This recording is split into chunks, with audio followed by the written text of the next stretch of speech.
The 9th of December 2024. It's a good crisp morning, good sharp morning here in rural Ireland from the breakfast table. Radio Television is the Irish public service broadcaster, totally kept between licence fee and a €350 million grant from the government.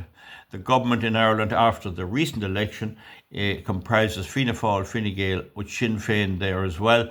And so we're never ever going to get rid of RTE. They'll pay them forever and a day. The one thing that the government cannot do is force us to watch them, and that's a big problem to have. But even if there's only one viewer watching RTE in future, they'll give them taxpayers' money. That's what people voted for in the last election. Now, in the American election, RTE sent an abundance of staff over to America to cover the election. And before the election come up, the whole canteens was nothing being spoken about, only who's getting to the States, who are going where. I'm going to Georgia, I'm going to New York, and we're going here and there. And they all had one clear objective, and that was to promote Kamala Harris and celebrate Kamala Harris and Tampax Tim Walsh as much as they probably could. The election took place and Trump won by a resounding majority of both the Electoral College vote and the popular vote. And Trump had, and the Democratic Party and Elon Musk had staff and lawyers in every count centre in America. And on several occasions, the count centre staff tried to adjourn and empty the building and leave it there overnight. But the lawyers handed them, they had the subpoenas ready to sign out to bring them to court right away. The courts were on alert that there would be applications made. And so because they watched them so tight, some of the count staff wouldn't go along with the plan to rig the election, and so the election was fair enough, unlike others that happened.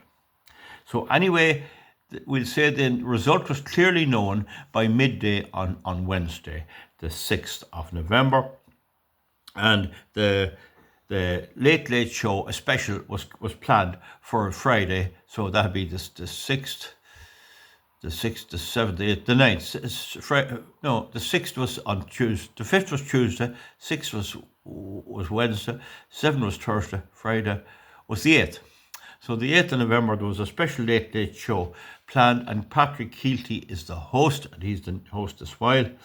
So it was planned. Now, what was to be on that was not publicised, but I have no doubt it was to celebrate the victory of Kamala Harris, bring home some of the staff to talk about the exciting nature of it, and to wax lyrical and bring on actresses and actors and experts of all kinds, university professors from Galway University, from Maynooth, from Cork University, from Dublin, everywhere, to celebrate the great news that Kamala Harris had won. And if I remember correctly, when Biden won the last time, there was great news as well, and they were going over to Louth and going over to Mayo, where he's supposed to have hailed from. He is a member of a criminal family. The Bidens are a criminal family. He's pardoned his son for gun offences and other crimes, and he is, in my opinion, about to pardon every one of the corrupt police agencies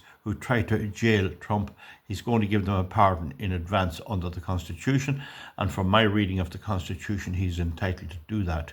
So the likes of Adam Schiff are going to walk away scot-free no matter what inquiry happens. That is not a great Constitution, but that's what we have. So, in any event, the election happened. Their hearts were sunk.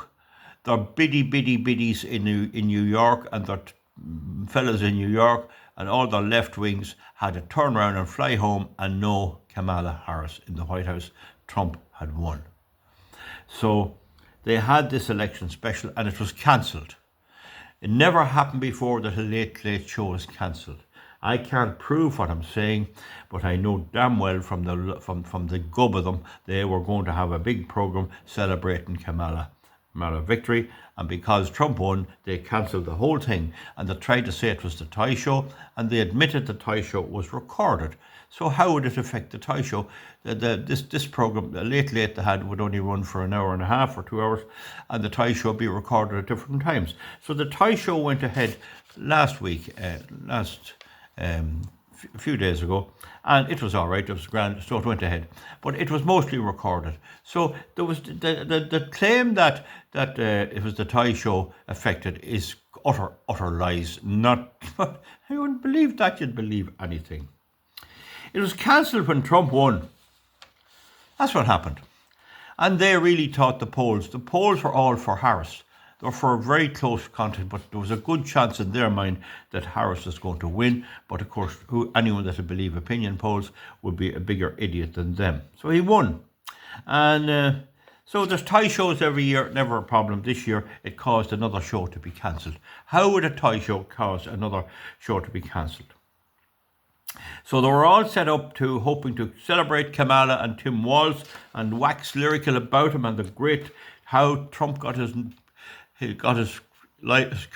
career ended and how he deserved what he got and why it was great news and why people could breathe again and why he wouldn't be arresting LGBTQ. They all believed that by now when Trump takes over on the 20th of January 2025, the next day all homosexuals, lesbians, gays will all be rounded up and stuck in prison. That's what they believe. I'll not even insult your intelligence by giving you my opinion of that. No. So anyway, they would have had telelinks. Some of the permanent staff of RTE in America would be linking in by television, and yet all this razzmatazz and the supporters here, and the people to clap, all the Irish Fine Gael and Fianna Fáil, and the what do you call them, the Labour Party and the Sinn Féin, be all up there clapping, and then there'd be a spot prize, the one for everyone in the audience. They'd sit out to do a raffle for a box of chocolates and with a cake with Kamala on it, and all of this. This one is a near head. This one was going to be put in charge of the most powerful army in the world. Oh man. A near head. Anyway, they'd bring out professors from all over the country, and that was all planned up.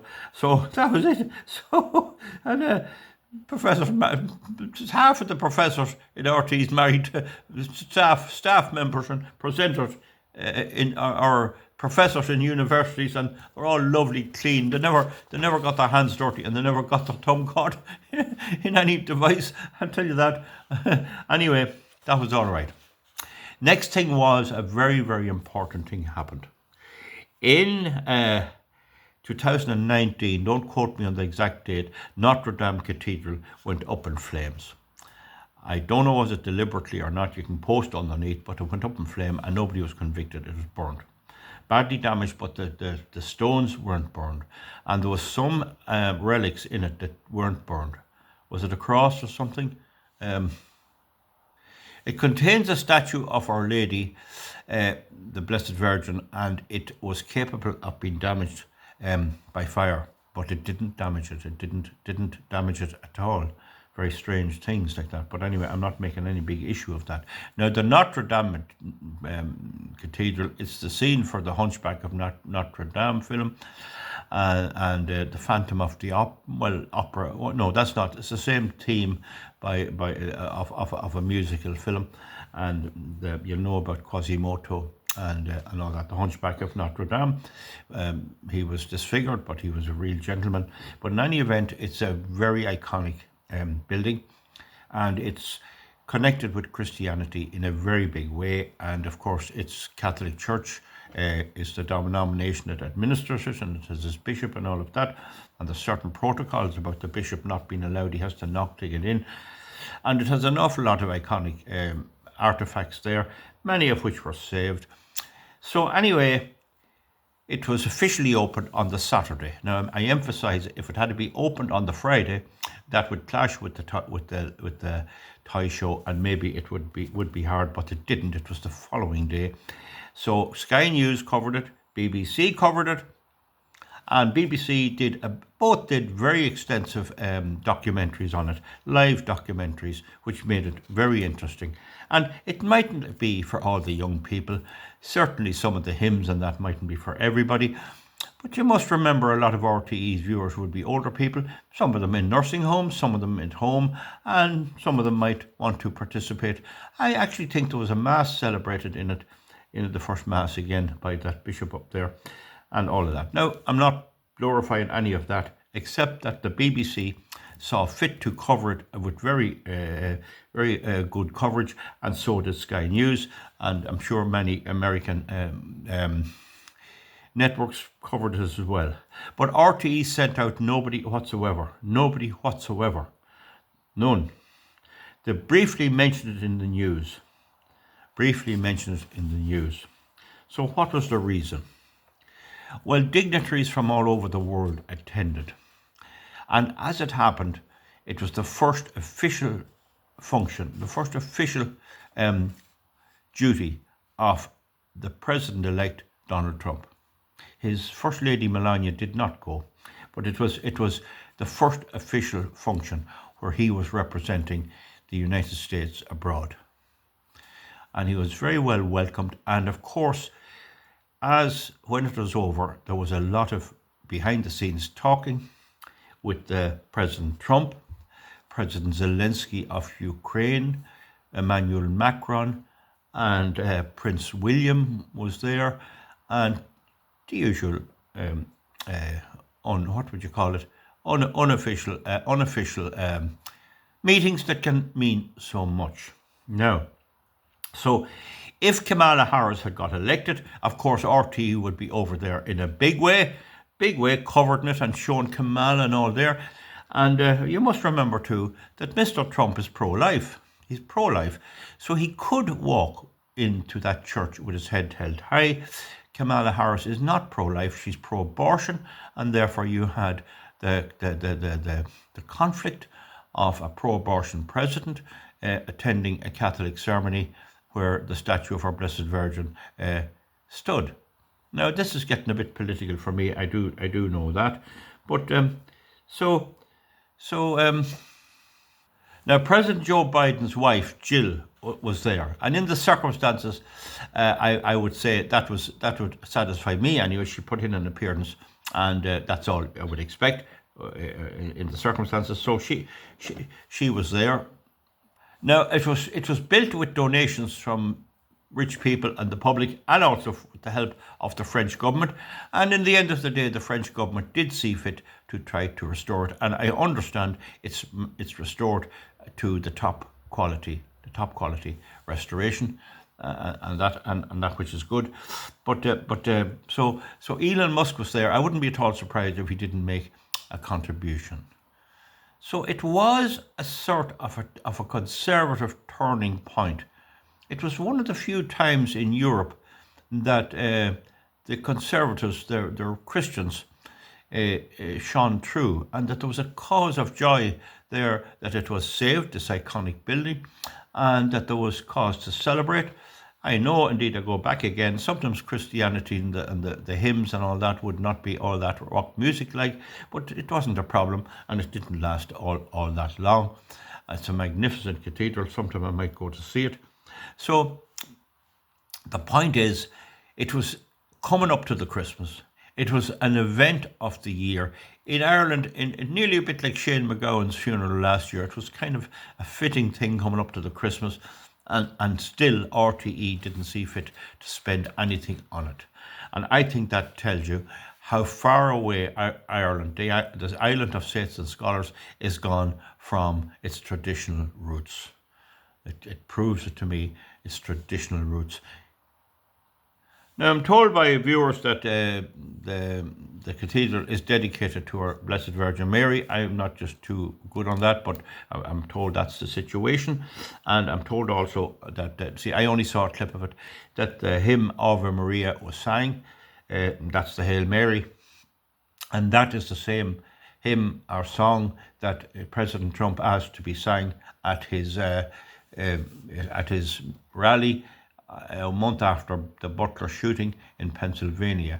So it was significant, and maybe I'm painting a slightly bleak view of the hymns and all that. It's not justified. Please understand that. But the fact of the matter is, that is an iconic building. It is a centre of Christianity in France. It was attended by all religions, including many of the leaders of the Islamic or Muslim religions. No problem there. Well wishes all round and great fanfare all round. Now, I'm told that the BBC actually went ahead to explain some of the hymns that were in French and in Latin and translate some of the hymns and all of that, and done a very good job, so that the viewer got a little bit more than just a camera sticking up, looking up at the altar. So that's the story, folks. Essentially, it proves where we are with our national broadcaster. And unfortunately, our national broadcaster couldn't behave like this if it didn't have the backing of the three political parties in power. And I stood in the recent election basically on to reverse that, and I did okay, but not enough to change the situation. Of course, Sarah O'Reilly stood for Aintu, and she's pro-life, and she got a very good vote. So maybe that's something to be looked at. So enough said, folks. That's it. RTE didn't bother the head with it. Forget about it. If it had to be a big Muslim ceremony or some other Hindu or something, or some kind of LGBTQ, they'd be all over the place. And they were so sunk and so bitter over Trump beating their darling Kamala Harris that they behaved in this way. We'll see you back for something else. So we see it back for something else, and it just typifies to give your opinion. Some may give a different opinion. I won't delete anything if you give a different opinion. They just didn't want to have to say anything positive about President Trump. And now they're facing into his presidency, and they're going, I predict that in the next 4 years, RT will never say anything complimentary about President Trump. That's my prediction. That's how the way these people think, and that's what we're up against. And indeed, that's what our friends and neighbours sometimes vote for. I haven't the answer to that as of yet. We'll see you back and comment on it. Bye bye.